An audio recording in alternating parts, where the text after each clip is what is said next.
अस्सलामु अलैकुम वरहमतुल्लाहि वबरकातुहु। इन्नल हम्दुलिल्लाह नहमदुहु व नस्तईनुहु व नस्तगफिरुहु व नऊज़ु बिल्लाहि मिन शुरूरि अनफुसिना व मिन सय्याति अअमालिना मय यहदिहिल्लाहु फला मुदिल्ल लहु व मय युद्लिल्हु फला हादिय लहु व अशहदु अल्ला इलाहा इल्लल्लाह व अशहदु अन्न मुहम्मदन अब्दुहु व रसूलुहु अम्मा बाद फ़क़द क़ाल अल्लाहु तआला फ़िल क़ुरआनिल अज़ीम वल फ़ुरक़ानिल मजीद फ़अऊज़ु बिल्लाहि मिनश शैतानिर रजीम या अय्युहल्लज़ीना आमनु तक़ुल्लाह हक़्क़ तुक़ातिहि व ला तमूतुन्ना इल्ला व अंतुम मुस्लिमून। கண்ணியத்திற்கும் பெருமதிப்பிற்கும் உரிய எல்லாம் வல்ல அல்லாஹ்வின் நல்லடியார்களே, அல்லாஹுடைய பேரருளால் வாரந்தோறும் சனிக்கிழமை மக்ரிப் தொழுகையை தொடர்ந்து அல் குர்ஆனில் இருந்து கேள்வி பதில் நிகழ்ச்சியை நாம் நடத்தி கொண்டு வருகிறோம்.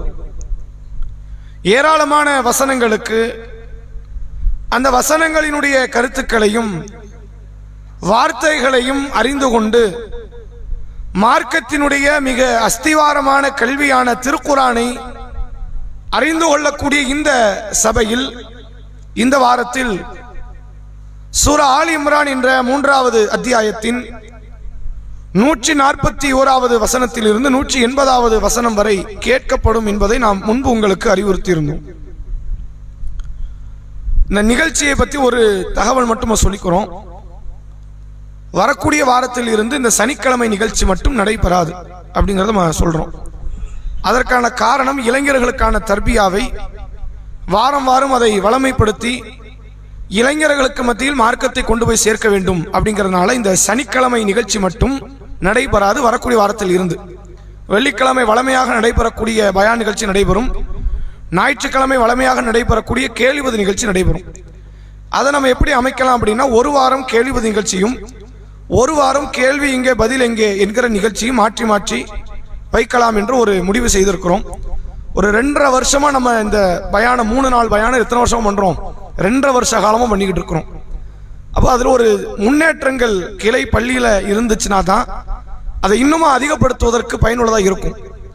முன்னேற்றங்கள் பெரிய அளவில் இல்லை என்ற காரணத்தினால் இந்த 3ஐ 2ஆக நம்ம ஆக்கி இளைஞர்களுக்கு மத்தியில் இந்த தாவாவை கொண்டு போய் சேர்க்கணும் அப்படிங்கிறத ஒரு முயற்சியை நாம் கையில் எடுத்திருக்கிறோம் என்பதை ஒரு தகவலுக்காக நம்ம இங்க நினைவுபடுத்திக்கிறோம். இப்போ முதலாவதாக இந்த வாரத்தினுடைய கேள்விகளை நம்ம ஆரம்பம் செய்வோம். முதல் கேள்வியாக ஆண்களுக்கு, யாரை மரணித்தவர்கள் என்று நீங்கள் சொல்லாதீர்கள் அப்படின்னு அல்லாஹ் சொல்றான். ஷஹீதானவர்கள் ஏன் சொல்லக்கூடாது?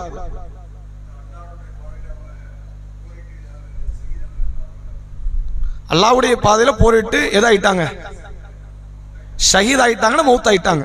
மௌத் ஆயிட்டாங்கிறவங்கள மௌத் ஆயிட்டாங்கன்னு தானே சொல்லுவாங்க தானே எதார்த்தம். அப்ப ஏன் அல்லாஹ் மௌத் ஆனவங்கன்னு சொல்லாதீங்க? என்ன காரணம்? இல்ல ஓவராலா? சரி சரி சரி நீங்க சொல்லுங்க பின்னாடி.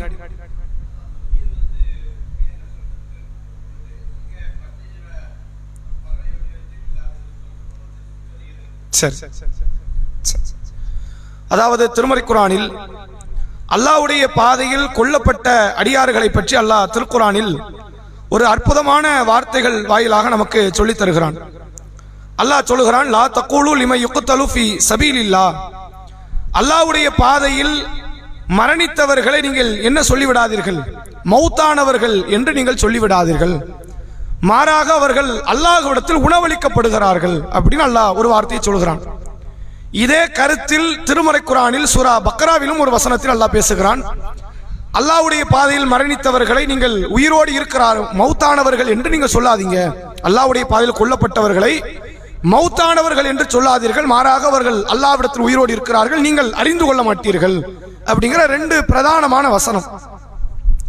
இந்த வசனத்துக்கு நம்ம என்ன விளக்கம் சொல்றோங்கிறதுக்கு முன்னாடி இன்னொரு சாரார் ஒரு விளக்கம் கொடுக்கிறாங்க. யார் கொடுக்கிறாங்கன்னா, இந்த கபறுகள் சமாதிகளுக்கு சென்று சமாதிகளிலே அடக்கம் செய்யப்பட்டிருக்கிற நபர்களிடத்தில் பிரார்த்தனை செய்யக்கூடிய மக்கள் இருக்கிறாங்களே, தர்கா வழிபாடை செய்யக்கூடிய மக்கள், அவங்க இந்த வசனத்தை பிரதானமான ஆதாரமா கொண்டு வராங்க. எதற்கான ஆதாரம் என்று கேட்டால், கபருல மௌத்தானவங்களை, அதாவது அல்லாஹ்வுடைய பாதையில மௌத்தானவங்களை நீங்க இறந்தவங்கன்னு சொல்லாதீங்கிறான்ல, உயிரோடு இருக்கிறாங்கிறான். இப்ப இங்க அடக்கம் செய்யப்பட்டிருக்கிற நாகூர் ஆண்டவரோ மொஹிதீன் ஆண்டவரோ அல்லது அஜ்மீர் ஆண்டவரோ, இது அல்லாத மற்ற சின்னஞ்சிறு அவுலியா பெருமக்களோ இவங்கெல்லாம் உயிரோடு தான் இருக்கிறாங்க, எனவே அவர்கள்ட்ட துவா செய்வது நியாயம்தான் அப்படின்னு சொல்லி உயிரோடு இருக்கிறவங்கள்ட்ட கேட்ட எப்படி தப்பாகும் அப்படின்னு ஒரு கேள்வி கேட்கிறாங்க. முதல்ல இந்த வசனம் இதைத்தான் சொல்லுதாங்கிறது பின்னாடி பார்ப்போம். ஒரு பேச்சுக்கு அவுலியா பெருமக்கள் உயிரோடு இருக்கிறார்கள் என்று வைத்துக் கொண்டாலும் துவா கேட்கணுங்கிறது என்ன அடிப்படை? அவுலியாக்கள் மட்டும் உயிரோடு இருக்கிறாங்களா? கிடையாது. மனிதர்கள் எவ்வளவு பேர் உயிரோடு இருக்கிறாங்க, நடமாடிக்கிட்டு இருக்கிறாங்க. அப்ப அவங்கள்ட்ட கேட்கலாம்ல, இன்னும் அப்துல் காதர் மனிதே, இந்த அப்துல் ரஹ்மானே, எனக்கு பிள்ளை வேணும், எனக்கு செல்வம் வேணும், எனக்கு ஆயுள் காலம் நீளணும், என் நோய் நீங்கணும் கேட்கலாமா? உயிரோடு இருக்கக்கூடிய மனிதர்கள்ட்ட கேட்க கூடாது. அப்படின்னா ஒரு பேச்சுக்கு கபர்ல உள்ளவர்கள் உயிரோடு இருக்கிறார்கள் என்று வைத்துக் கொண்டால் கூட இது முகாந்திரம் கிடையாது, இது நியாயமே கிடையாது. அவங்க உயிரோடு இருக்கிறாங்கன்னே இருக்கட்டும், அவங்க உள்ள இருக்கிறாங்க, நல்லா சாப்பிட்டு கொண்டு இருக்கிறாங்கன்னே வரைக்கும், அப்படி இருந்தால் கூட கேட்கலாமா? கேட்க கூடாது. ரசூலா 23 வருஷம் மக்கள் கூட உயிரோடு தானே இருந்தாங்க. ரசூலாட்ட எந்த நபித்தோழர் துவா செஞ்சாங்க, எந்த நபித்தோழியர் துவா செஞ்சாங்க? யாரும் கேட்கல. ரசூலாட்டே கேட்டாங்க, கேட்கல. எல்லாரும் அல்லாஹ்ட்ட கேட்டாங்க. அப்ப அல்லாஹ்விடத்தில் துவா செய்வதுதான் முகாந்திரம் சரியாக இருக்குமே தவிர, இறந்து போனவர்கள் கபரிலே உள்ளவர்கள் உயிரோடு இருக்கிறார்கள் என்று வைத்துக் கொண்டால் கூட தப்பு, கேட்க கூடாது. ஆனாலும் இவங்க உயிரோடு இருக்கிறாங்கன்னு அல்லாஹ் சொல்றான் அப்படின்னு கேட்டா, அந்த வார்த்தையை சொல்லும் போதே சொல்லுகிறான் வலாக்கில்லா யஷ்ஊரூன், என்றாலும் அவர்கள் அறிந்து கொள்ள மாட்டார்கள். நீங்க என்ன செய்ய முடியாது, உங்களால அறிய முடியாது என்று அல்லாஹ் சொல்கிறான். அப்ப என்ன அர்த்தம் என்று கேட்டால், இறந்து போன அல்லாஹ்வுடைய பாதையில கொல்லப்பட்ட அந்த அடியார்கள் வானத்தின் பக்கம் அவர்கள் ரூஹ் உயர்த்தப்படுகிறது. இவர்களுக்கு கபர் வாழ்க்கை கிடையாது, இவர்களுக்கு கபர் வாழ்க்கை கிடையாது. அல்லாஹ்வுடைய பாதையில கொல்லப்படாத யாராக இருந்தாலும் சரி, அது நபிமார்களா இருக்கலாம், நல்லோர்களா இருக்கலாம், சித்திகீன்களாக இருக்கலாம், சாலிஹீன்களாக இருக்கலாம், எந்த நல்ல மனிதர் இறந்தாலும் அவர் கபர் வாழ்க்கை அடையணும், கபரினுடைய விசாரணை அடையணும். விசாரணைக்கு பிறகுதான் அவர் நல்லவராக இருந்தால் தூக்கத்தை நோக்கி செல்லக்கூடியவராக இருப்பார் என்று மார்க்கம் சொல்கிறது. அல்லாஹ்வுடைய பாதையில் கொல்லப்பட்டவராக ஷஹீதாக இருப்பாரே ஆனால் அவருடைய உயிர் வானத்தின் பக்கம் உயர்த்தப்படுகிறது. அர்ஷுக்கு கீழே கண்ணாடியிலான ஒரு கூண்டிலே பச்சை நிற பறவை வடிவத்தில் அவருடைய ரூஹை அல்லாஹ் வைத்திருக்கிறான். அவர்கள் விரும்பிய நேரத்தில் சொர்க்கத்திற்கு சென்று உணவு உண்டு கொண்டிருக்கிறார்கள். அல்லாஹ் உணவு கொடுக்கிறான். அதனால அவர்களை மௌத்தானவர்கள் என்று நீங்கள் சொல்லாதீர்கள் அப்படின்னு அந்த விதத்தை தான் அல்லாஹ் குர்ஆன்ல சொல்ற. இத ரசூலா நமக்கு தெளிவுபடுத்துறாங்க. எப்படி உயிரோடு இருக்கிறாங்க தெரியுமா? வானத்துல உயிரோடு இருக்கிறாங்க. அவங்க ரூஹுக்கு இன்னும் உணவு கொடுத்துக்கிட்டு இருக்கிறான்ல, சாப்பிட்டுக்கிட்டு இருக்கிறாங்க என்பதை பற்றி இந்த வசனத்திலே அல்லாஹ் சொல்லக்கூடிய வார்த்தைகளை புரிந்து கொள்ள முடியுது. அதே நேரத்தில் இன்னொரு தகவலை தெரிந்து கொள்ள வேண்டும். இந்த உயிரோடு இருக்கிறாங்க அப்படின்னாலுமே இந்த கபரிலே அடக்கம் செய்யப்பட்டிருக்கிற அவுலியா பெருமக்கள் என்று இவர்கள் யாரை நம்புகிறார்களோ இவங்க உண்மையிலே அல்லாஹ்வுடைய பாதையில் கொல்லப்பட்டவங்க. அல்லாஹ் அப்படிதான் சொல்றான், லா தகூலு லிமன் யுக்தலு ஃபீ சபீலில்லாஹ். யார் அல்லாஹ்வுடைய பாதையில் கொல்லப்பட்டாங்களோ, ரசூலா காலத்தில் யார் கொல்லப்பட்டா? உமர் ரதியல்லானவர்கள் கொல்லப்பட்டார்கள், ரசூலா முன்னறிவிப்பு. உஸ்மான் ரதியல்லானவர்கள் கொல்லப்பட்டார்கள், ரசூலாவுடைய முன்னறிவிப்பு. ஹம்சா ரதியல்லானவர்கள், சாத் பின் முஆத் ரதியல்லானவர்கள், அதே போன்று பல நபி தோழர்கள் கொல்லப்பட்டாங்க. இப்ப இவங்க மௌத்தானாங்கன்னு சொல்லக்கூடாது என்றுதான் புரிந்து கொள்ள முடியுமே தவிர, ஒரு நபரை ஷஹீத் என்கிற அந்தஸ்தை நாம கொடுக்க முடியுமா? ஒரு ஆள் மௌத்தாயிட்டாரு, அவர் ஷஹீதுன்னு சொல்ல முடியுமா? சொல்ல முடியாது. அதை சொல்வதற்கு நமக்கு என்ன கிடையாது, அருகதையோ அதிகாரமோ கிடையாது. எந்த அளவுக்குன்னு கேட்டா, ரசூலுல்லாஹ்வுடைய காலத்துல ரசூலுல்லாஹ்வோடு யுத்த களத்தில் ஈடுபட்ட ஒரு நபர், ஒரு முஸ்லிமான மனிதர், அவரை பார்த்து மக்கள் என்ன சொல்றாங்க? இவர் சொர்க்கவாசி, வீர தீரமாக சண்டை எடுக்கிறார், அல்லாஹ்வுக்காகத்தான் யுத்த களத்துக்கு வந்திருக்கிறார். எந்த விதமான மனதள பெருமையோ தற்பெருமையோ ஆணவமோ முகஸ்துதியோ எதுவுமே இல்லை. பரிசுத்த எண்ணத்தில் அல்லாஹ்வுக்காக யுத்த களத்தை சந்திக்க வந்திருக்கிறார்.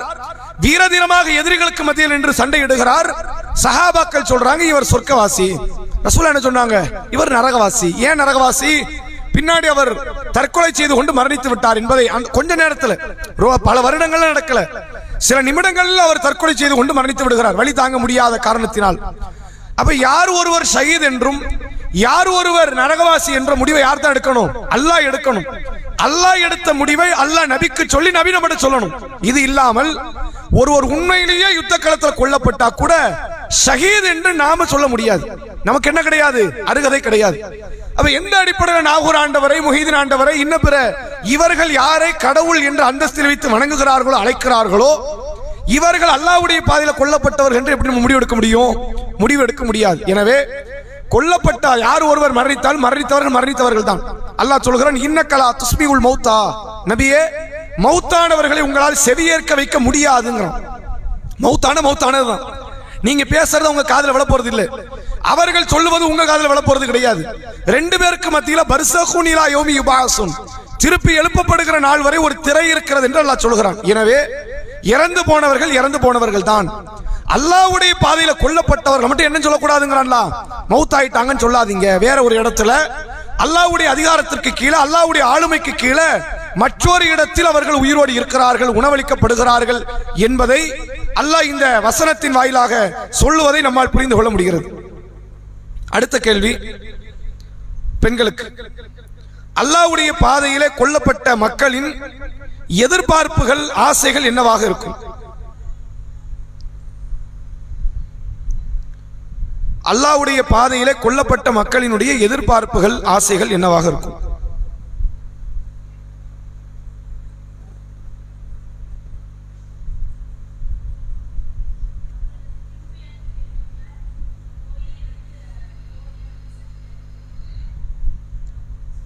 புரியல.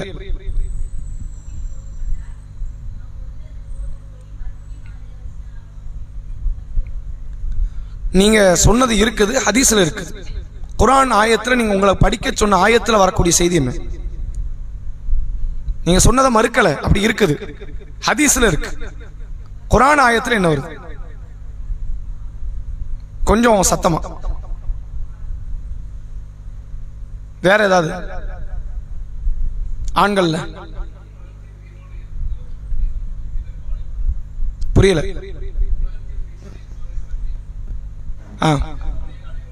சரி, ஒரு பாயிண்ட். வேற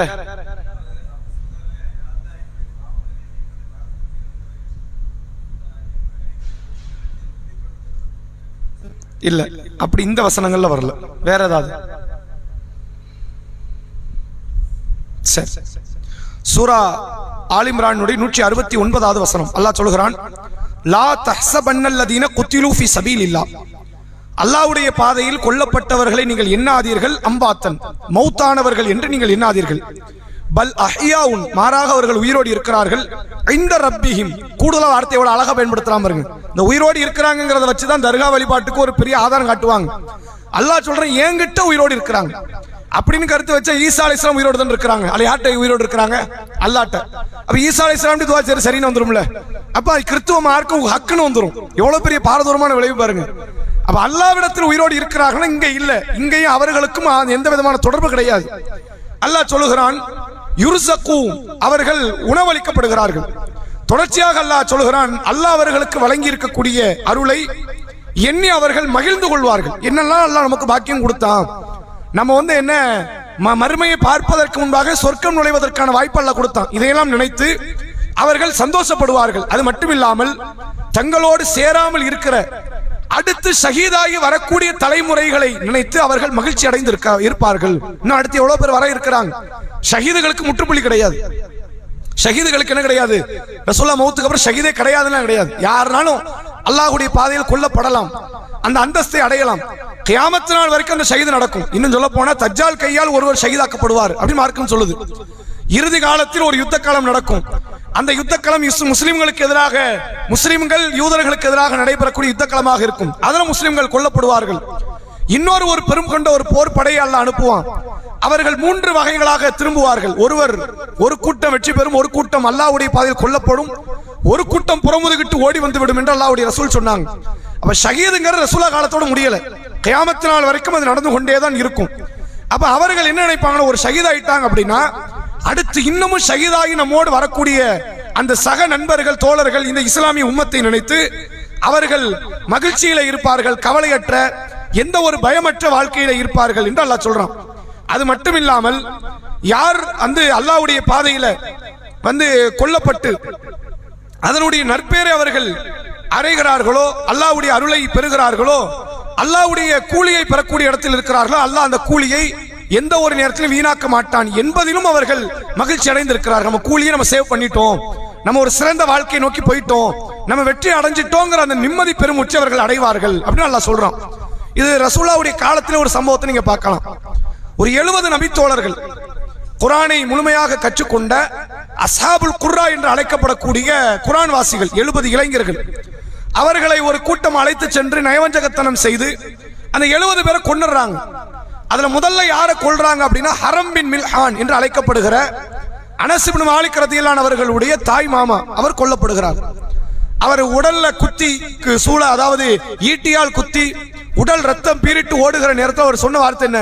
ஃபுஸ்து வரபில் காபா, காபாவுடைய இறைவன் மீது ஆணையிட்டு சொல்கிறேன், நான் வெற்றி பெற்று விட்டேன். மௌத் அடைகிறார், சாக போறார். இன்னும் அந்த துன்யாவினுடைய பெரிய சுகத்தை அனுபவிக்கல, திருமணம் ஆகல, பிள்ளையை பெற்றெடுக்கல, இளைஞராக இருக்கிறார், மரணத்தை அடைகிறார். எதிர்பாராத விதமான மரணம், ஏழ்மையில வாழ்ந்தவர். அப்ப எந்த விதமான சுகத்தை அடையாமல் மரணத்தை அடைகிறார். என்ன வார்த்தை சொல்றாரு? ஃபுஸ்து வரபில் காபா, காபாவுடைய இறைவன் மீது ஆணையிட்டு சொல்கிறேன், நான் வெற்றி அடைந்து விட்டேன் என்கிறார். இந்த வார்த்தை தான் குர்ஆன் சொல்லுகிறது. ஒருவர் அல்லாஹ்வுடைய பாதையில் கொல்லப்படுவாரே ஆனால் அவர் கொல்லப்பட்ட அந்த அடியார் மரணித்த, அதாவது அல்லாஹ்விடத்தில் உயிரோடு இருக்கிற அந்த அடியார்கள் அல்லாஹ் கிட்ட அல்லாஹ் தரக்கூடிய அந்த கூலியை நினைத்து ஒரு நிம்மதி பெருமூச்சு அடையக்கூடிய மகிழ்ச்சியில இருப்பார்கள் என்பதை இந்த வசனத்தின் வாயிலாக அல்லாஹ் நமக்கு சொல்கிறான். அடுத்த கேள்வி ஆண்களுக்கு. சிலருடைய சஹாபாக்களில் ஒரு சிலருடைய ஈமான் இதனால் அதிகரித்ததுங்கிறான். எதனால் அதிகரித்தது? சஹாபாக்கள் சிலருடைய ஈமான் இன்ன செயலால் அதிகரித்தது.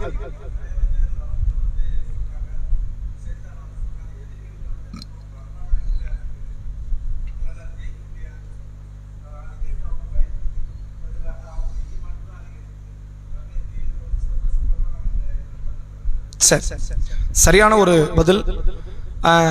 இந்த வசனம் எந்த போர்க்களம் தொடர்பாக சொல்லப்படுகிறது? அது யாருக்காவது தெரியுமா?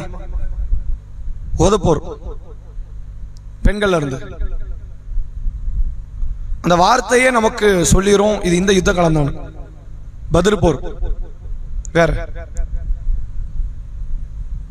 சரி, ஆல் இம்ரானுடைய 273வது வசனம். இது அஹ்ஸாப் யுத்தம், அகல் யுத்தம் பற்றி பேசுகிறது. 3வது மிகப்பெரிய யுத்தமான அஹ்ஸாப் யுத்தம். ஏன் அஹ்ஸாப் யுத்தத்தை பத்தி முதல்ல பேசுது அப்படின்னா, மற்ற முதல்ல 2 யுத்தங்கள் நடந்துச்சுல, பத்ர் உஹது, அந்த பத்ர் உஹதுல இருந்து சற்று வேறுபட்ட போர். ஏன் வேறுபட்ட போர்? என்ன காரணம்? அகல் தோன்றதுனால வேறுபட்ட போரா? அது கிடையாது. ரசூலுல்லாஹ்வுக்கு இவ்வளவு பேர் எதிரி இருக்கிறாங்கிறது வெளியே தெரிஞ்சதுனால அது வேறுபட்ட போரா மாறிச்சு. மக்கா காஃபிர்களோடு நடைபெற்ற முதல் யுத்தம் என்னது? பத்ர் யுத்தம். வந்தது யாரு?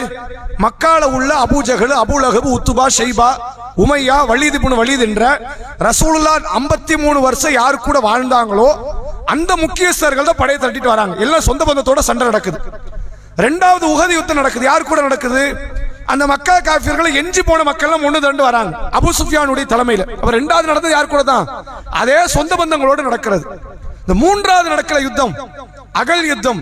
இந்த அகல் யுத்தத்துக்கு அரபுல 2 பேர் சொல்லுவாங்க. அஹ்ஸாப் என்ற ஒரு பேர் உண்டு, ஹந்தக் என்ற பேர் உண்டு. ஹந்தக் தான் அரபுல அகல்னு அர்த்தம்.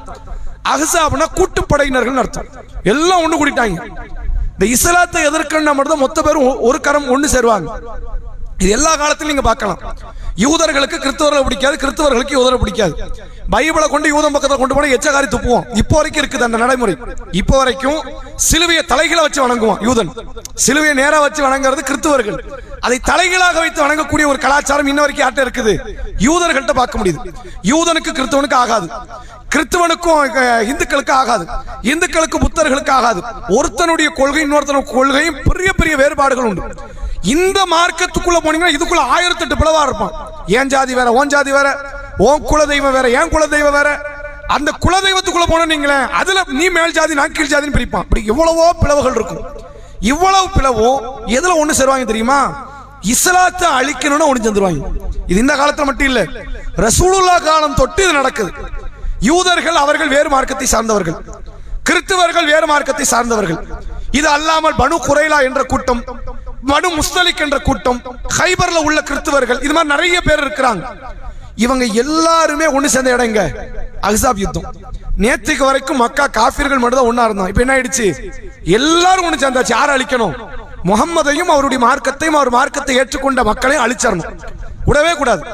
நீ யூத மார்க்கத்தை ஏற்குவியான்னு குறைஷிட்ட கேட்டா ஏத்துக்க மாட்டான். எங்க அப்ப மாட்ட முப்பாட்ட மார்க்கத்தை விட்டு வரமாட்டோம்மா. யூதங்கிட்ட நீ சிலை வணங்குவியா? அது ஹராமியான செயல், நான் செய்ய மாட்டேன். இவன் அதை விட பெரிய ஹராம் செய்வான். நான் சிலை வணங்க மாட்டேன், அவன்லாம் நஜீஸ்ன்றான். யார நஜீஸ்? சிலை வணங்கக்கூடிய அரபுகுல மக்களை இவன் நஜீஸ்னு பார்ப்பான். வேதத்தை கடைபிடிக்கக்கூடியவர்களை மக்கா காஃபிர் முட்டாள்னு பார்ப்பான். ஒருத்தனுக்கு ஒத்து வராது. ஆனா யாரை எதிர்ப்பதற்காக ஒன்று சேருகிறார்கள் என்றால் நபியையும் இஸ்லாத்தையும் எதிர்ப்பதற்காக அவர்கள் ஒன்று கூடுகிறார்கள். அப்ப அது தொடர்பாக அல்லாஹ் வசனத்தை இறக்குகிறான். 273வது வசனம் சூரா ஆல் இம்ரான். அல்லதீன கால லஹுமுன் நாஸ், மக்கள் சிலர் சொல்கிறார்கள் சஹாபாக்களை பார்த்து என்ன சொல்கிறார்கள் என்றால் கது ஜமஉ லக்கும், அவர்கள் அனைவரும் ஒன்றிணைந்து விட்டார்கள். அவர்கள் அனைவரும் ஒன்றிணைந்து விட்டார்கள். யூதன் தனியா இருந்தான், கிறிஸ்தவன் தனியா இருந்தான், பனு குறைலா தனியா இருந்தான், ஹைபர்காரன் தனியா இருந்தான், தபூக்காரன் தனியா இருந்தான், எல்லாம் தனித்தனியா கிடந்தான். யாருக்கும் நீங்க வரதுக்கு முன்னாடி ஒருத்தருக்கு ஒருத்தர் சேர மாட்டான். இப்ப நீங்க வந்ததுக்கு அப்புறம் நிலைமை என்ன ஆகுது? எல்லாரும் ஒரு கை சேர்ந்தாச்சு, ஒன்று கூடி விட்டார்கள். அதுல ஒரு முக்கியமான ஒரு சான்றை கூட பார்க்கலாம். யமாமா என்று பக்கத்துல ஒரு சின்ன தேசம் உண்டு. மதீனாவுக்கு பக்கத்துல யமாமா என்று சொல்லப்படக்கூடிய ஒரு சின்ன கிராமம், விவசாயத்திற்கு பேர் போன ஒரு முக்கியமான ஒரு கிராமம். அந்த கிராமத்தினுடைய தலைவராக சுமாமா என்ற ஒரு நபர் இருக்கிறார். இவரும் மக்கா காஃபிர் ஒண்ணு கிடையாது. எல்லாம் கொள்கையில வேற. ரசூலுல்லாஹ்னு ஒருத்தர் வந்திருக்கிறார், முகமதுன்னு ஒருத்தர் நபியாக தன்னை அறிமுகம் செய்கிறார். மதீனாக்கு அவர் போயிருக்கிறாரு, மக்களை எல்லாம் குழப்புறாரு அப்படின்னு மக்கா காஃபிர்ட்ட இருந்து இவருக்கு தகவல் போன உடனே இங்க இருந்த மதீனாவுக்கு கோதுமை ஏற்றுமதி செய்யப்படும். மதீனா என்ன நகரம்? பேரிச்சம்பழத்தை உற்பத்தி செய்யக்கூடிய நகரம். கோதுமை பெரிய அளவில் இருக்காது. கோதுமை பிரதானமான உணவு, அப்படித்தானே? அது யார் தரணும்? யமாமா தேசத்திலிருந்து இந்த நபர் தரணும். அவர் பேர் சுமாமா இப்னு உசால் என்று அழைக்கப்படும். அவர் தான் தரணும். மக்கா காஃபிர் தகவல் சொல்றான், அவங்க மார்க்கத்தை அழிக்கிற வரைக்கும் அங்க உள்ள கோதுமை போக கூடாது. என்ன போக கூடாது? நீ கோதுமை கொடுக்கவே கொடுக்காத. எல்லாம் ஒண்ணு சொல்றாங்க. இப்ப நேற்றுக்கு வரைக்கும் கூட நீ ஏதாவது தொடர்புல இருந்த ஒண்ணும் கிடையாது. ரசூலுல்லாஹ்வை அழிக்கணுங்கும் போது எல்லாரும் ஒன்று இணைகிறார்கள்.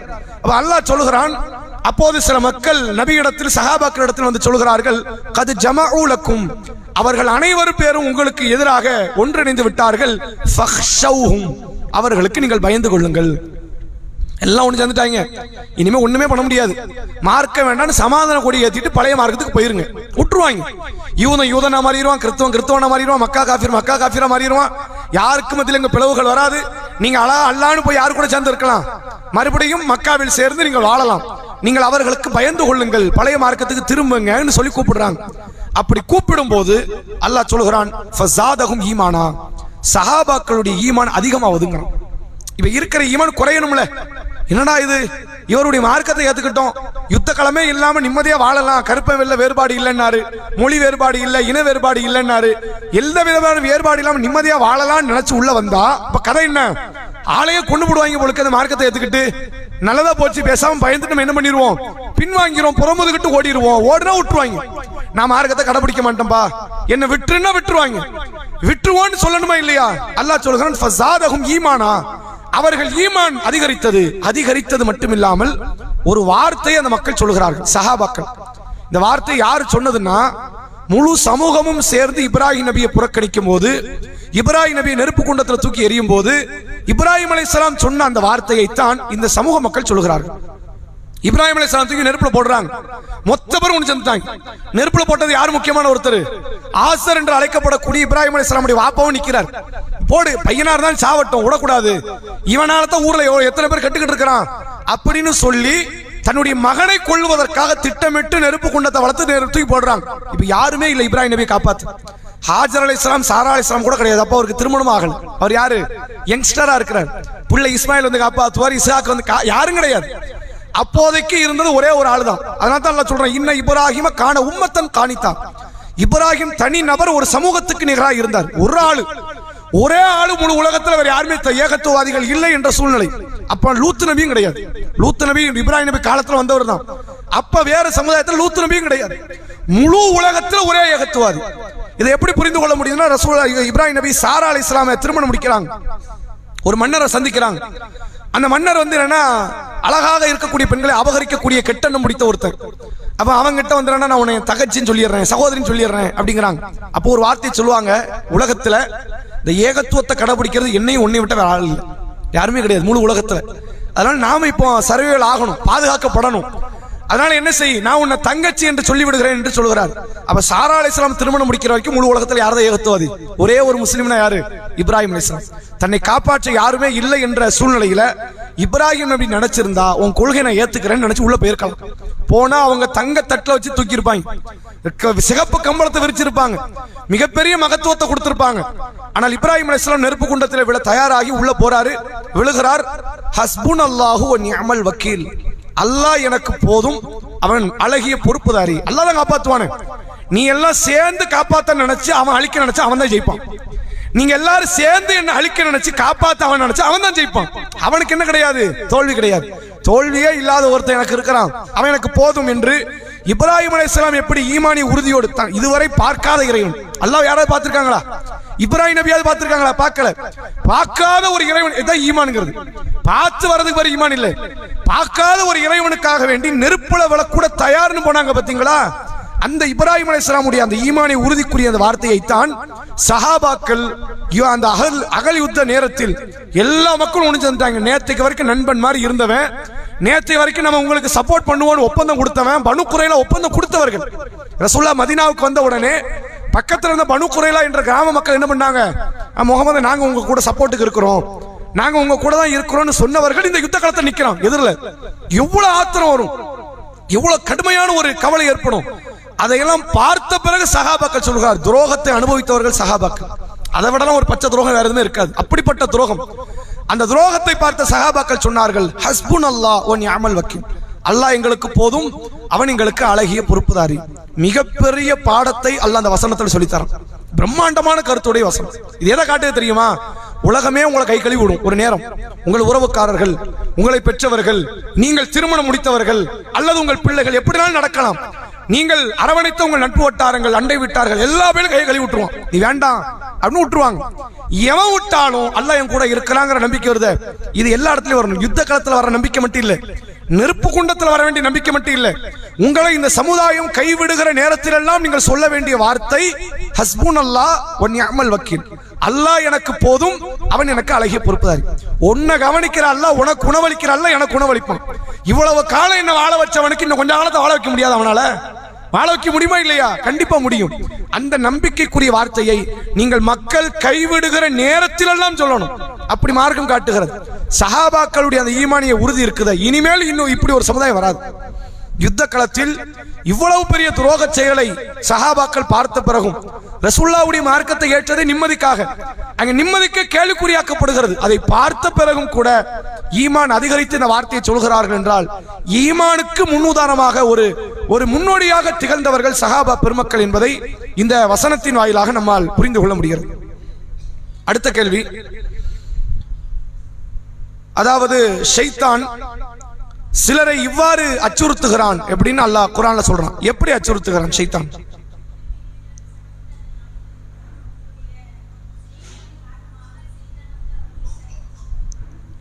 என்ன மாதிரி அச்சுறுத்துறான்?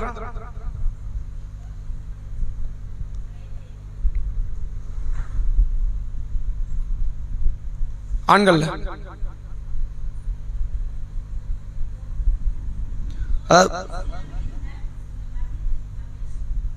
இல்ல, அது வேற கருத்து. அதாவது நீங்க பதில் சொல்லிட்டீங்க, பதில் வந்துச்சு, அது கொஞ்சம் விலாவரியா சொன்னா நல்லா இருக்கும். பயம்னு சொன்னீங்கல்ல, அது கொஞ்சம் விலாவரியா.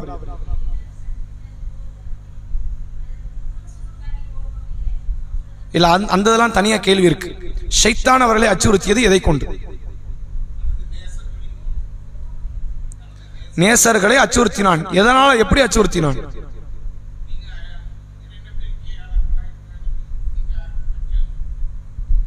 முன்னாடி பார்த்த வசனம் தான், அவர்களுக்கு நீங்கள் பயந்து கொள்ளுங்கள், கொன்னுருவாங்க, உங்களை இல்லாம ஆக்கிடுவாங்க, சொத்துக்கள் எல்லாம் எடுத்துருவாங்க, வரலாறுகள் இந்த இஸ்லாம் தான் வேணும்னு சொல்லி பாடுபட்டவங்களும் உயிரை தான் விட்டுருக்காங்க, நீங்களும் போயிடாதீங்க, செத்து போயிடாதீங்க, இந்த துனியாவில் இன்னும் கூடுதலான ஆண்டுகள் வாழணும்னா இந்த இஸ்லாத்தை கடைபிடிச்சாலும் சாத்தியப்படாது, இஸ்லாத்தை கைவிட்டதும் சரி வரும் என்று ஷைத்தான் அவர்களை அச்சுறுத்தினான் என்பதை ஆல் இம்ரானுடைய 175வது வசனத்தின் வாயிலாக அல்லாஹ் நமக்கு சொல்லித் தருகிறான்.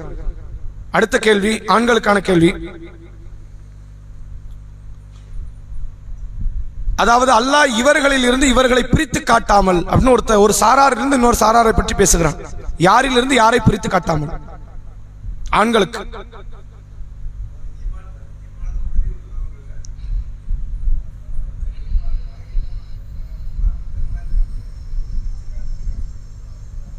என்ன செய்வான் அப்படி பிரித்து காட்ட?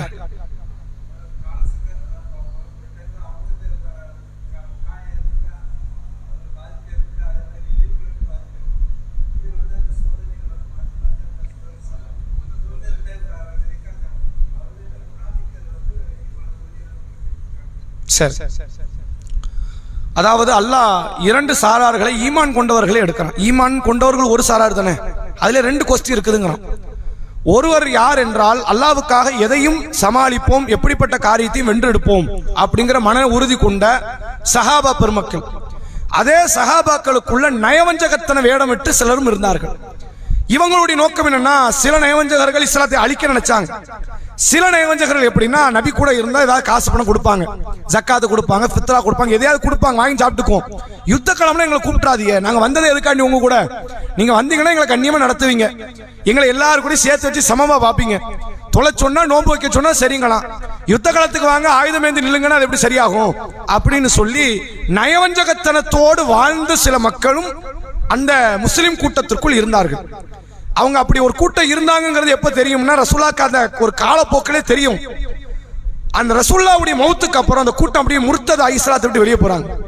என்ன செய்யறாங்க அப்படின்னா, நாங்க சக்காத் தர மாட்டோம், நாங்க யுத்த காலத்துக்கு உங்களுக்கு இனிமேல் என்ன செய்ய மாட்டோம், உங்களோடு துணையாக நிற்க மாட்டோம் என்றெல்லாம் நபியினுடைய மரணத்திற்கு பிறகு அபூபக்கர் ரலியல்லாஹு அன்ஹு அவங்களுடைய ஆட்சி காலத்தில் சஹாபாக்களாக இருந்தவர்கள், அவங்கள சஹாபாக்கள்னு சொல்லக்கூடாது, ரசூலுல்லாஹ்வோடு இஸ்லாத்திலே பயணித்த அந்த மக்கள்ல சிலர் முர்த்ததாய் மதம் மாறி விட்டு வெளியேறினார்கள். அப்ப இவங்களை அல்லாஹ் சொல்றான், இவங்களுக்கு இஸ்லாத்தை அழிக்க என்ன கிடையாது, இவங்களுக்கு என்ன கிடையாது, இஸ்லாத்தை அழிச்சறணும் கதையை முடிச்சிடணும் அப்படி என்ன கிடையாது. இவங்க நயவஞ்சகர்கள். இவங்களுக்கு என்ன எண்ணம்னா, இருக்கிற வரைக்கும் என்னத்தையாவது கொடுத்தா வாங்கிக்குவோம், எங்களை யுத்த காலத்துக்குலாம் கூப்பிடாது, ஏதோ அல்லாஹ் தொழுதோம் நோன்பு வச்சோம் அப்படி மட்டும் இருப்போம், ஜக்காத்துல எங்கள்கிட்ட கேட்காதீங்க, ஹஜ் பண்ணவா அதை செய் இதை செய்யு எங்களை சிரமப்படுத்தாதீங்க, நாங்க அங்க இருக்கும்போது பெரிய பாடுபட்டோம், உங்களோட வந்தா நிம்மதியாக சமத்துவமாக வாழலாம் என்ற நோக்கத்துக்கு மட்டும்தான் வந்தோம். இந்த எண்ணத்தோடு ரசூலுல்லாஹ்வோடு பயணித்த சிலரும் இருந்தார்கள். இவர்களை அல்லாஹ் அடையாளம் காட்டுறதுக்கு என்ன செய்யறான், யுத்த காலத்தை நடத்துகிறான். நீங்க பார்க்கலாம், என்றைக்கெல்லாம் இஸ்லாமிய சமுதாயத்திற்கு எதிராக பல மக்களை அணிதிரள வைத்து அல்லாஹ் யுத்த காலத்தை ஏற்படுத்துறானோ, அப்ப யுத்த காலத்தை சமாளிக்கக்கூடிய மக்களும் உண்டு, சமாளிக்க முடியாமல் ஒதுங்கி போனவர்களும் உண்டு, மதத்தை மாத்தினவங்க எல்லாம் உண்டு. எதுக்கெல்லாம் காட்டுறான், இவன் இவ்வளவு நாள் வேஷம் போட்டிருக்கிறான், இவன் வேஷம் போட்டான்னு எப்ப தெரியும், எல்லாருக்கும் பிரச்சனையே வரலன்னு எல்லாரும் யாரும் வேஷம் போட்டது வெளிக்காட்ட மாட்டாங்க. பெருநாள் அன்னைக்கு யாராவது நான் மதமாறுறேன்னு சொல்லுவானா, எவனாவது சொல்ல மாட்டான். நிம்மதியா பெருநாள் உடைய உடுத்தி கரிசோறு சாப்பிடுற நேரம் யார் மதமாறுன்னு சொல்லுவான், யுத்த காலத்தை சந்திக்கிற நேரத்தை சொல்லிடுவான், இல்லப்பா நான் இஸ்லாத்தை விட்டு போறேன், உங்க மார்க்கத்தை வந்தாலே பெரிய பாடா இருக்குது, இதே தொந்தரவா இருக்குது, நிம்மதி வரும்போது நீ போகணுமா இல்லையா, அப்ப போகல, நான் துன்பம் வரும்போது மட்டும் தான் போகணும் என்ன அர்த்தம், நிம்மதி வரும்போது உங்களோடு இணைந்து கொள்வோம், துன்பம் வரும்போது எங்களை கூப்பிடாதீங்கன்னு சொல்லி ஒரு நயவஞ்சக வேடம் போட்டாங்களே, இவர்களை அல்லாஹ் பிரித்து காட்டி அடையாளம் காட்டாமல் அந்த அடையாளம் காட்டுவதற்காக வேண்டிதான் இந்த யுத்த களத்தை அல்லாஹ் நடத்துவதாக திருமறை குர்ஆனிலே அல்லாஹ் சொல்லி தரக்கூடிய வசனத்தை பார்க்க முடிகிறது. அடுத்ததாக சில மக்கள், பெண்களுக்கு கேள்வி, சில மக்கள் ஒரு தீமையை செய்து இதை நல்லது நினைச்சாங்க, எந்த தீமையை செய்தார்கள், எதை அவர்கள் நல்லது என்று நினைத்தார்கள்?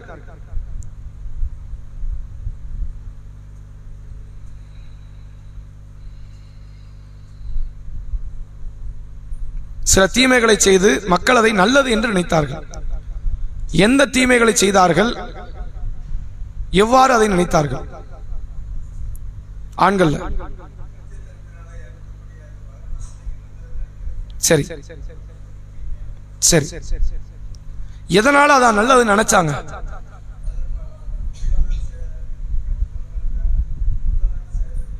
சரி, கஞ்சத்தனத்தை குறித்து சொல்லப்படுகிற ஒரு வசனம். பொதுவாக எல்லா மனிதனுக்குமே கஞ்சத்தனங்கிற அந்த இயல்பு, அந்த புத்தி உண்டு, அதுல இருந்து யாருமே விதிவிலக்கு கிடையாது. மனிதர்கள் என்றாலே அவர்கள் உள்ளத்துல குறைந்த அளவேனும் கஞ்சத்தனம் இருக்கும். அதை மிகைத்து யார் ஒருவர் தர்ம சிந்தனையோடு வாழ்கிறாரோ அவர்கள் வெற்றி பெற்றவர்கள். உமை யூக ஷுஹ நஃப்ஸிஹி ஃபஉலாயிக ஹுமுல் முஃப்லிஹூன். யார் கஞ்சத்தனத்தில் இருந்து பாதுகாப்பு உணர்வை பெறுகிறாரோ, பாதுகாப்பை அடைகிறாரோ அவர் வெற்றி பெற்றவர் என்று அல்லாஹ் திருக்குர்ஆன்ல சொல்றான். இப்ப இங்க சொல்லப்பட்ட கஞ்சத்தனம் என்பது நயவஞ்சகர்களுக்கு மத்தியிலான அந்த கஞ்சத்தனத்தை குறித்து அல்லாஹ் பேசுகிறான். அல்லாஹ் சொல்லுகிறான், ஆல் இம்ரானுடைய 180வது வசனம், வலா யஹ்ஸபன்னல்லதீன யப்கலூன பிமா ஆதாஹுமுல்லாஹு மின் ஃபத்லிஹி. அல்லாஹ் வழங்கி இருக்கக்கூடிய பொருளாதாரத்தில் கஞ்சத்தனம் செய்பவர்கள் அதை நல்லது என்று நீங்கள் எண்ணாதீர்கள். யாராவது ஒருத்தங்க பொருளாதாரம் தேடி வராங்களா, நல்ல வேலை பாதுகாத்து ஒரு 100 ரூபாய் கொடுக்காம என்ன பண்ணிட்டோம், பாதுகாத்த 100 ரூபாய் மிச்சம் அப்படின்னு நினைக்காது. யாராவது உணவு இல்லைன்னு வருவான், அவனுக்கு ஒரு தட்டு சோறு கொடுக்க உனக்கு கொடுக்காமல், உணவை கொடுக்காமல் பாதுகாத்து விட்டு நல்ல வேலை நம்ம என்ன பண்ணிட்டோம், பாதுகாத்து விட்டோம் என்று எண்ணாதீர்கள். இது என்ன கிடையாது, இது பாதுகாப்பு கிடையாது. ஹுவ கைரல் லகும், அது அவர்கள் நல்லது என்று எண்ணுகிறார்கள். அப்படி என்ன வேண்டாம். பல் ஹுவ ஷர்ருல் லகும், மாறாக அது அவர்களுக்கு என்னது, அது தீமையான ஒரு காரியம்தான். ஏனென்றால் என்று கேட்டால், மறுமை நாளில் எதையெல்லாம் இவர்கள் கஞ்சத்தனப்பட்டு சேமித்து வைத்தார்களோ, பாதுகாத்து வைத்தார்களோ, அது இவர்களுடைய கழுத்தை நெரிக்கக்கூடிய நிலையில் அல்லாஹ் மாற்றி விடுவான். நம்ம எந்த பணத்தை எல்லாம் வச்சிருக்கிறோமோ அந்த பணம் மறுமை நாள் நம்ம என்ன செய்யாது, காப்பாற்றாது என்பதோடு அது என்ன செய்யுமா, மறுமை நாளில் அந்த அடியார்களை கழுத்தை நெரிக்கக்கூடிய நிலையில் அல்லாஹ் ரப்புல் ஆலமீன் ஆக்கி விடுவான் என்பதை இந்த வசனத்தில் சொல்லுகிறான். திருக்குர்ஆன்ல சூரா ஹாக்கா என்கிற 69வது அத்தியாயம், அதுல மறுமை நாளில் ஒரு பாவியான மனிதன் அடையக்கூடிய துன்பமும் அவனுடைய புலம்பலை பத்தி அல்லாஹ் வசனத்தில் பேசுறான். அல்லாஹ் என்ன சொல்றான், வஅம்மல்லதீன வஅம்மா மன் ஊத்திய கிதாபஹு பிஷிமாலிஹி, யாருடைய இடது கையில் பதிவு புத்தகம் வழங்கப்படுகிறதோ, ஃபயகூலு, அவன் சொல்லுவானாம், யா லைத்தனி லம் ஊத்த கிதாபியா, எனக்கு ஏற்பட்ட கை சேதமே, எனக்கு இந்த பதிவு புத்தகம் வழங்கப்படாமல் இருந்திருக்க கூடாதா. யா லைத்தஹா கானத்தில் காதியா, என்னுடைய கதை மௌத்தி, அந்த உலகத்தில் இருக்கும் போது மௌத்தானே, அதோடு என்னுடைய கதை முடிந்திருக்க கூடாதா. மா அக்னா அன்னி மாலியா ஹலக்க அன்னி சுல்தானியா, என்னுடைய செல்வம் என்னை காப்பாற்றவில்லை, என்னுடைய ஆட்சி அதிகாரங்கள் என்னை விட்டு அழிந்து விட்டதே என்று சில அடியார்கள் மறுமை நாளில் இவ்வாறு புலம்புவார்கள் அப்படின்னு அல்லாஹ் சொல்றான். எனவே பொருளாதாரம் நமக்கு நல்லது சரிதான் என்ற எண்ணத்தோடு நாம் பயணிப்போமே ஆனால், அந்த பொருளாதாரத்தில் இருந்து இஸ்லாம் சொன்ன அந்த தான தர்மங்களை செய்ய மறுப்போமே ஆனால், அது மறுமை நாளில் நமக்கு ஒரு பெரிய பாதிப்பை ஏற்படுத்தும். ரசூலுல்லாஹ் காலத்தில் இது எது குறித்து பேசுகிறது என்றால், மக்காவாசிகள் வராங்க, மக்கால இருந்து ஹிஜ்ரத் செய்து சொந்த வீட்டை, பொருளாதாரத்தை எல்லாவற்றையும் இழந்து ஒன்றுமில்லாமல் வீசுற கையும் வெறுங்கையுமா வராங்க. ஒண்ணுமே கிடையாது, உயிர் மட்டும் தான் இருக்குது இப்போதைக்கு, வேற எதுவுமே இல்லாத நிலையில் வந்தார்கள்.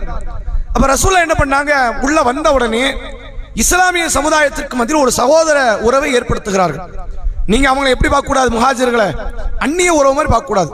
ரசூலுல்லாஹ் தான் போய் தங்கறதுக்கு இந்த காரியத்தை பண்ணல, இப்படி நினைச்சிட கூடாது. நபிக்கு ஒரு வீடு வேணும்ல, அப்ப எல்லாரையும் சேர்த்துக்கங்கன்னு சொல்லிட்டு நபி ஒரு வீட்டுக்குள்ள போயிட்டாங்க நினைச்சிட கூடாது. நபி தன் சொந்த பொருளாதாரத்தை கொண்டு வந்து சொந்தமாக இடத்தை வாங்கி அதுல பள்ளியை கட்டி தனக்கென்று ஒரு இடத்தை அமைத்துக் கொண்டு தன்னுடைய வீடாக அல்லாஹ்வுடைய தூதர் அவர்கள் ஆக்கி கொண்டார்கள். தனக்காக செய்யல, இது யாருக்கு செய்யல, எல்லா முஹாஜிர்களுக்கும் ஒரு வீடை கொடுங்கப்பா, எனக்கு ஒரு வீட்டை தாங்கன்னு கேட்கல. அப்படி செய்யறதுக்காக ரசூல் அப்படி பண்ணல. உண்மையிலேயே சஹாபாக்கள் பாதிக்கப்பட்டிருக்கிறார்கள், அவர்களுக்காக வேண்டி நீங்க என்ன செய்யுங்க, அந்த வீட்டுல ஒரு பகுதியை நீங்க கொடுங்க, அவர்களுக்கு அடைக்கலம் கொடுங்க என்று அல்லாஹ்வுடைய தூதர் சொன்னாங்க. சஹாபாக்கள் அன்சாரிகள் அத்தனை பேர் செய்யவும் செஞ்சாங்க, அத்தனை பேர் செஞ்சாங்க. யாருமே இதுல விதிவிலக்கெல்லாம் கிடையாது. சில பேர் எப்படி கொடுத்தாங்கன்னா சொத்துல பாதி கொடுத்தாங்க. தனக்கு 2 மனைவிமார்கள் இருக்கிறாங்க, நீங்க யாராவது உங்களுக்கு பிரியத்துக்குரிய மார்க் அடிப்படை சரி கிடையாது, ஆனா அன்றைக்கு அந்த மக்கள் செய்தாங்க, அவங்களுடைய ஆர்வம். 2 மனைவிமார்கள் இருக்கிறாங்க, உங்களுக்கு பிடித்த மனைவியை சொல்லுங்க, நான் விவாகரத்து செய்கிறேன், அந்த பெண்ணை நீங்களே திருமணம் முடிச்சுக்கங்க அப்படிங்கிற அளவிற்கு எல்லா விதமான காரியத்திலும் நாங்கள் பங்களிப்பை தருகிறோம் என்று சொன்ன சஹாபாக்கள் உண்டு. எந்த அளவுக்கு கேட்ட, இவங்க கொடுத்தது வேண்டான்னு சொல்லி வெறுத்த முஹாஜிர்கள் உண்டு. ரசூலுல்லாஹ்ட்ட கம்ப்ளைண்ட், அல்லாஹ்வுடைய தூதரே இவங்களை பாருங்க, என்ற பொருளாதாரத்தை திணிச்சுக்கிட்டே இருக்கிறாங்கன்னு கம்ப்ளைண்ட். அவங்க வந்து கம்ப்ளைண்ட், நான் கொடுக்கிறேன் வாங்கவே மாட்டேங்காரு, என்ன இப்படி இருக்கிறாங்க அப்படின்னு அவங்க கம்ப்ளைண்ட். ரசூலுல்லாஹ் கிட்ட அப்படி ஒரு வழக்கு வருது. அன்சாரிகள் சொல்கிறார்கள், எங்கள் நிலத்தை கொடுக்கிறோம், அவங்க வாங்க மாட்டேங்கிறாங்க. முஹாஜிர்கள் சொல்றாங்க, இனாமாக நாங்க எதையுமே வாங்க எங்களுக்கு மனசு இல்லை, நாங்க சுயமரியாதையோடு வாழணும், நீங்க கொடுத்து வாழ்ந்தா அது எங்க எப்படி நமக்கு மனசு வரும் அப்படிங்கிறாங்க. அப்ப ரசூலுல்லாஹ் அப்பதான் குத்தகைக்கு விடக்கூடிய காரியத்தை உருவாக்குறாங்க. நிலத்தை நீங்க கொடுங்க, விவசாயம் அவங்க பண்ணட்டும், அதுல இருந்து நீங்க லாபத்தை எடுங்க, அவங்களும் லாபத்தை எடுக்கட்டும், சரி சமமா இருக்கும், எந்த தவறும் கிடையாது என்று அல்லாஹ்வுடைய தூதர் அவர்கள் இதை காட்டி தருகிறார்கள். அப்ப அன்சாரிகள் பலரும் தான தர்மங்களை ஈடுபட்டாங்க. இன்னும் சொல்ல போனா அன்சாரிகளுடைய உயர்வுக்கு காரணமே தான தர்மம் தான். தான தர்மத்தால தான் அன்சாரிகள் உயர்வை அடைந்தார்கள். இது பிடிக்காத சில நயவஞ்சகர்கள், இஸ்லாத்தை அழிக்க வேண்டும் என்ற மனநிலையில் இஸ்லாத்தோடு பயணித்த சில மக்கள், அதுல முக்கியமான ஒருவன் அப்துல்லா இப்னு உபை இப்னு சலூல் என்று அழைக்கப்படக்கூடிய ஒருவன். அவன் என்ன சொன்னான் அப்படின்னா, அன்சாரிகள்ல ஒரு சில பேரை பலகீனமான மக்களை எல்லாம் அழைச்சு இந்த முஹாஜிர்களுக்கு கொடுக்காதீங்க. எது கொடுக்கணும்? நான் இவங்களுக்கு தான் ஆட்சி இருக்கும். இன்னைக்கு முகமது நபி இருக்கிறாங்க, நாளைக்கு உங்களுக்கு ஆட்சி வருமா? அடுத்து இன்னொருத்தர் வருவார். இதே முஹாஜிர்கள்ல யாரோ ஒருத்தர் வெளியூர்ல இருந்து ஒருத்தர் வந்து நம்மள ஆட்சி செய்வாங்க. நமக்கு நம்ம பணத்தை அள்ளி கொடுக்கணுமா? நம்ம கொடுக்க கூடாது என்று சிலருக்கு மூளைச்சலவையில் ஈடுபட்டான் இந்த அப்துல்லா இப்னு உபை இப்னு சலூல். அதை கண்டிக்கிற விதமாக அல்லாஹ் பல ஆயத்துகளை இறக்கினான். முனாஃபிக் என்ற அத்தியாயமே அவனை கண்டிச்சு இறங்கின ஆயத்துகள். அது மாதிரியான ஒரு வசனம் தான் இது. இதை என்ன நினைக்காதீங்க, அன்சாரிகள் நல்லதுன்னு நினைக்காதீங்க. எந்த அன்சாரிகள் அப்படி பண்ணல. ஒரு சொற்பமான சில பலகீனமான மக்கள் அப்படி செஞ்சிருக்கலாம். அப்ப அல்லாஹ் என்ன செய்யறான் அப்படின்னா, தான தர்மங்கள் செய்யாமல் அதை சேமித்து வைப்பது நல்லதுன்னு நினைக்காதீங்க. இப்ப நீங்க கொடுக்கிறது தான் மறுமை நாள்ல உங்களுடைய பொருளாதாரம் உங்களை காக்கிற இடத்தில் வரும். ரசூல் அந்த தர்மம் தொடர்பாக ஏராளமான வார்த்தைகளை சொல்லி இருக்கிறாங்க. இத்தக்கினார் ஒலோபி ஷக்கி தம்மரா, பேரிச்சம்பளத்தினுடைய ஒரு துண்டை தர்மம் செய்தேனும் நரகத்தில் இருந்து உங்களை தற்காத்துக் கொள்ளுங்கள். நான் நரகத்தில் இருந்து ஒரு அடியார்களை காப்பாற்றுகிற ஒரு பிரதானமான அமல் என்று எடுத்துக்கொண்டால் அதுல தர்மம் ஒரு முக்கியமான காரியம். ரசூலுல்லாஹ் பெருநாள் தொழுகை நேரம் பெண்களை அழைத்து சொன்னார்கள், இத்தலாத்து ஃபில் நார், பெண்களை நான் நரகத்தை எட்டி பார்த்தேன். ஃபராயித்து அக்தர் அகலிகள் நிசா, அதிலே அதிகமான பெண்களை பார்த்தேன். வத்தலாத்து ஃபில் ஜன்னா, சொர்க்கத்தை எட்டி பார்த்தேன். ஃபராயித்து அக்தர் அகலிகள் ஃபுகரா, அதிலே அதிகமான ஏழைகளை பார்த்தேன். நான் ரசூலை யார நரகத்தில் அதிகம்னாங்க? பெண்களை. அந்த பெண்கள் வந்து கேட்கிறாங்க, அல்லாஹ்வுடைய தூதரே, நாங்க மட்டும் என் நரகத்தில் அதிகம்? நீங்க இன்னென்ன வகையில தவறுகள், கணவன்மார்களுக்கு குடும்ப உறவுகளுக்கு அந்த துரோகம் விளைவிக்கக்கூடிய நன்றி கட்டத்தனம் என்பது உங்கள்கிட்ட இருக்குது. அது உங்கள் சஹாபி பெண்மணிகளை பார்த்து சொன்னாங்க. இங்க நம்ம எல்லாரும் என்ன நினைச்சிடக்கூடாது, நம்ம அந்த வட்டத்தில் இல்ல நினைச்சிடக்கூடாது. சஹாபி பெண்மணிகளை அதை ஒத்துக்கிறாங்க. உண்மைதான், அந்த பண்பாடு நம்மகிட்ட இருக்கத்தான் செய்யுது. உடனே தர்மத்தை செய்தார்கள். ரசூலுல்லாஹ் சொன்னாங்க, தசத்தக்கன, அந்த நரகத்தில் இருந்து நீங்கள் தற்காக்கணும், என்ன செய்யணும்? தான தர்மங்களை ஈடுபடுங்க. தர்மம் என்பது மறுமை நாளில் இறை நம்பிக்கை கொண்ட அடியார்களை பாதுகாக்கிற பிரதானமான அமல். அந்த அமலை செய்ய விடாமல் நயவஞ்சகர்கள் சிலர் தடுத்தார்கள். அதை தொடர்பாகத்தான் அல்லாஹ் இந்த வசனத்தில் பேசுகிறான் என்பதை நம்மால் புரிந்து கொள்ள முடிகிறது. அடுத்த கேள்வி பெண்களுக்கானது. அல்லாஹ் இறை நம்பிக்கை கொண்ட அடியார்களுக்கு, மக்கா வாசிகளுக்கு, மதீனா வாசிகளுக்கு, யூதர்களுக்கு, கிறிஸ்தவர்களுக்கு எவ்வாறு பேர் உபகாரம் செய்தான்? அன்றைய கால மக்களுக்கு அல்லாஹ் பேர் உபகாரம் செய்ததாக திருக்குர்ஆன்ல சொல்றான். எப்படி செய்தான்? ஆண்கள்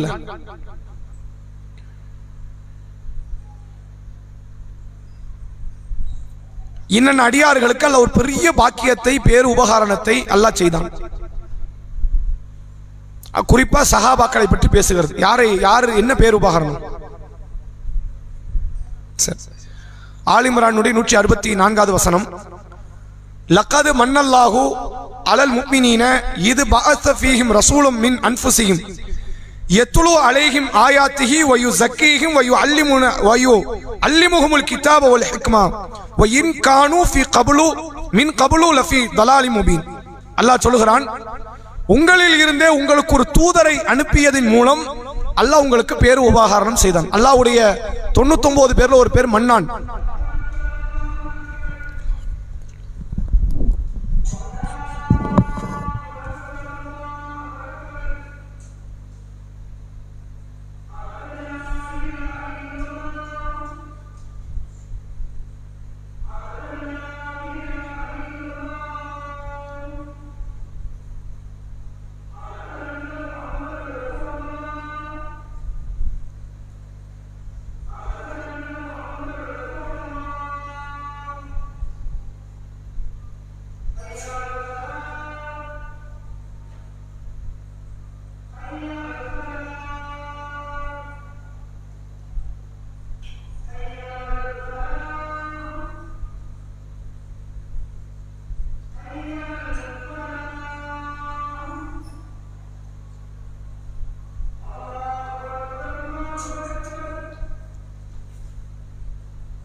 அல்லாஹுடைய 99 திருப்பெயர்களில் ஒரு பெயர் மன்னான்.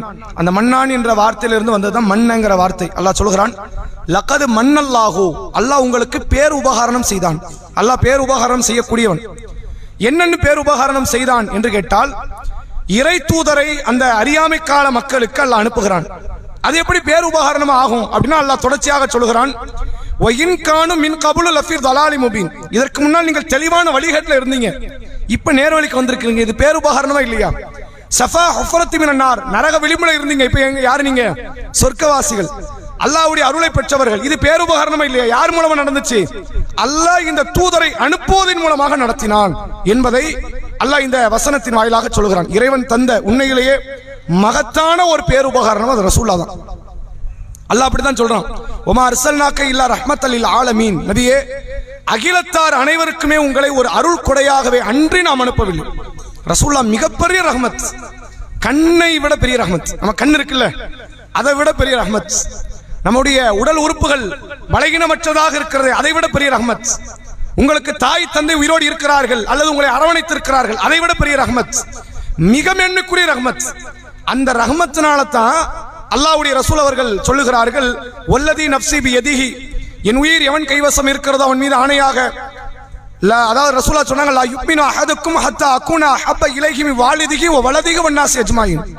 உங்களை பெற்றெடுத்த பெற்றோர்களை விட, நீங்கள் பெற்றெடுத்த பிள்ளைகளை விட, உலகமாந்தர்கள் அனைவரை விட என்னை நேசத்திற்குரியவர்களாக ஆக்காத வரை நீங்கள் நம்பிக்கை கொண்டவர்களாக ஆக முடியாது. நாங்க ரசூலுல்லாஹ்வை ஏன் நேசிக்கணும்? அவர் பேரருள். உங்க கண்ணு காது மூக்கை விட, உடல் உறுப்புகளை விட, தாய் தந்தையை விட, மனைவி பிள்ளைகளை விட, உங்கள் உயிரை விட மிகப்பெரிய பேரருளாக அல்லாஹ் ரப்புல் ஆலமீன் இந்த தூதரை அனுப்பி நமக்கு உபகாரணம் செய்திருக்கிறான் என்பதை இந்த வசனத்தின் வாயிலாக தெரிந்து கொள்ள முடிகிறது. நிகழ்ச்சி நம்ம நிறைவு செய்வோம். அடுத்த வாரம் சனிக்கிழமை இது போன்ற நிகழ்ச்சிகள் நடைபெறாது. அதற்கு மாற்றமாக ஞாயிற்றுக்கிழமை ஒரு வாரம் கேள்வி இங்கே பதிலங்க நிகழ்ச்சியும், ஒரு வாரம் கேள்வி நேரடி கேள்வி நிகழ்ச்சி என்று மாறி மாறி நடைபெறும். சனிக்கிழமை இளைஞர்களுக்கான தர்பியா நடைபெறுகிறது. இந்த வாரம் மட்டும் இஷாக்கு அப்புறம், அதில் வளமையாக கலந்து கொள்ளுங்கள். அடுத்த வாரத்துக்கான வசனங்கள் என்னன்னு கேட்டா, ஆல் இம்ரானுடைய இதே வசனம் 140 to 180, ஏன்னா இதில் சொல்லப்படாத பல வசனங்கள் இருக்கிறது.